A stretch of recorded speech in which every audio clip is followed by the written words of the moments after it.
Olugendo lutasagaluza akatukutwe naye obungi bw'obungi obulabira ku lujjali ate era ebirwawo bikyuka obukingi bwawula eddosoola ku nkosi. Ntuuse wano okubalaga omuti guno guvaako ebibala bituwoomera nnyo naye gwajja n'abazungu. Omuti guno guyitibwa omupaapaali, abaganda bagugandawaza ne bagutuuma omupaapaali nga kiva mu kigambo popo.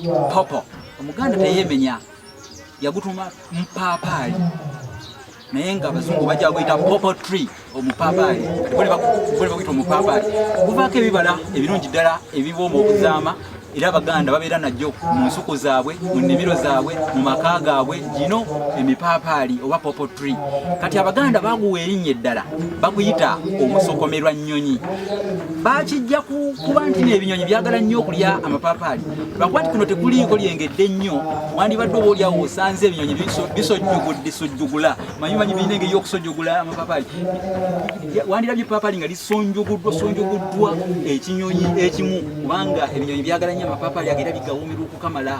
Naye munnange omukisa tegukukutte kufaananako olyanyaza embwa ekuzizza oba emmese kubanga buli yesanga bwalire togulabye naye nga kasita olabye amapaapaali ago agaliko agabalako ebibala ebyo byenjogerako. Naye ekintu ekyo ekikola ky'omupaapaali kirina engeri gyekikuuka ne kivaayo emisinde eyiriyiri ne kigwa ku ttaka. Kale abaganda bakijjako enjogera egamba nti nno kipayopayo.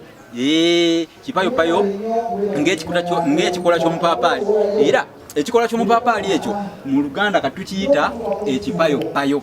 Tukiyita ekipayopayo. N'olwekyo bwe njogera ku kipayopayo mba ntegeeza ekyo ekikoola oba ekikola ky'omupaapaali ekinogoka ne kivaayo ne kigwa wansi kubanga bwe kiwogoka nkugambye kijja emisinde mingi nnyo ne kigwa ku ttaka. Kale nno oli waba ali kuwangwa izo gamba nzize kipayopayo nga ekikola ky'omupaapaali nzize kipayopayo oba azze kipayopayo ng'ekikola ky'omupaapaali kubanga kiva waggulu ne kigwa. Nange nsiibudde.